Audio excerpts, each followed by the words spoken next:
Oriental rabbis of yesteryear. Now, we happen to be on Zayin Iyar, marks the Hilula, according to some people, of Rabbi Yisrael Costa Z'tl. He was born in the year 1819, passed away in 1897. Now, it's not totally clear the date when he actually passed away, but some people would, let's just say, commemorate this specific date in himself, because I believe that was the day of his signature, let's just say, on, I think, the book, the Ki Na'ar Yisrael, respectively. So that's why it would be associated, let's just say, with this date. But if someone knows the exact date, obviously, Hilula, I'd appreciate if someone could tell me. Okay, now he was born, I believe, 1819 in Italy, and passed away, I think, in Tuscany. This was come on 1897. So he would live approximately about 78 years of age. He would be very interesting enough. That was first thing we can say about the great Chacham. Okay, so he was born in Livorno, and he would grow up and learn over there Torah at a great level, and he would be appointed at one stage in time the rabbi of the city, respectively. He was one of the most, let's just say, prominent students of another famous rabbi, Rabbi Avraham Baruch Papireno, who happened to be, I think, a great scholar of Hebrew poetry, was reported over. Now, around the year 1864 it was, approximately, he was about, at that stage in time, 45 years of age. He was appointed at Rav Costa to become the rabbi of the congregation over there, and a very, very prominent position at that point in time. I think there was a position he would keep until he passed away. He used fluent Hebrew, was reported over. He wrote various different commentaries on the Torah, on various different piyutim, and prayers, tefillot, respectively. And he really would bring over Jewish wisdom, let's just say. He was also, let's just say, we can use two other titles describing him among many accolades of his respective. He was like a lexicographer and the compiler, let's just say, in of itself. Variously, he was had huge amounts of wide scope of knowledge, and let's just say really grasped all different things. He compiled, let's say, prayer cycles, and he really worked with other people also. I believe it's reported over he would help in compiling an Italian Hebrew dictionary. It was reported over. Now, he distinguished himself in his initial writing, I think, in Italy, in Hebrew. I think he has various different collections of stories of himself. For example, I think there was a book, let's just say, Mikvah Yisrael, that was written and was publicized in Livorno, respectively, I think in 1851, and various different other books in Hebrew, respectively, I think, for children in Italy. And he was one of the first, let's just say, people that would bring about other books, I think, in Hebrew language in general.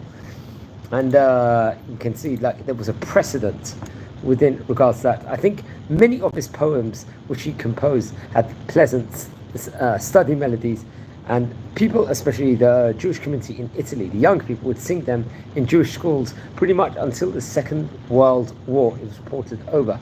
Now let's look at some of the books that he actually published. He would, I think in the year 1866, publish a Tanakh, Torah Nevi'im Ketuvim, and a Tehillim book in Livorno, respectively. And there was a Siddur Chamesh Ta'aniyot, I think, which had added also the Tzom Gedalia, one of the fasts, and various different, let's just say, importances within regards to this specific day, and various different lamentations from the people of Israel. That was printed, I think, in Livorno also, once again, I think maybe after he passed away, if I'm not mistaken.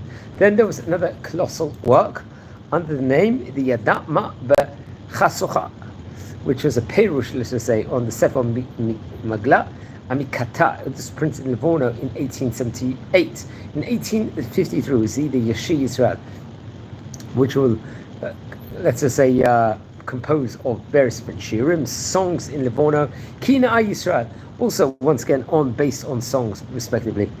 In 1890, I think there was a Moda Lebina. This was printed in Livorno in 1886. Mincha Shulucha, this was once again 1868, I think in Vienna, if I'm not mistaken. The Mikveh Yisrael, which we spoke about at the beginning, I think this concentrated on education for, let's just say, the youth. This was 1851. And Tifla Yisrael, this was printed, I believe, in Livorno once again in 1882. So he passed away in the 1897. He was about 78 years of age at the time passed away. Once again, we're not too sure the exact date of the Hilula, and if anyone knows more within regards to that specific thing, I would love to hear more. Now, friends, we're a community here. We're learning about the great Oriental rabbis of yesteryear. If you happen to descend from any of the great Chachamim, please let me know. I would love to hear more. If you haven't subscribed yet, please subscribe to the channel over here. We're going from strength to strength in general, and we are trying to encompass all the different countries of rabbis, especially from these different, let's just say, territories in of itself. Now, it's reported over he was also connected to the school network system of the Alliance network system. I think this was in possibly the 1840s, if I'm not mistaken. This is another thing I can hear. And he was also, I think, he was part of the Bet Din. I think he had a connection with Rabbi Eliyahu ben Amozag, I think, and Rabbi Avram Tolosa. These were great rabbis of their time, respectively. I think especially they were based in, let's say, Livorno in of itself. Now, he had many great students also. Let's explore some of the great Talmidim of his. It's important to, just like there was great teachers he had, it would produce great students. Now, among them was Rav Shmuel Yonah ben David Colombo. Then there was Rav Yaakov Elio Rakach, the rabbi we've spoken about recently, and the Rabbi Alfredo Toff.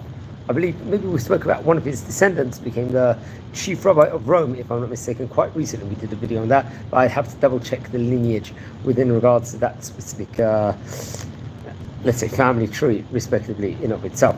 Now, once again, we're not too sure the date of this Lula. If anyone has more clarity than that, please let me know. So wishing you all a great day. Take care.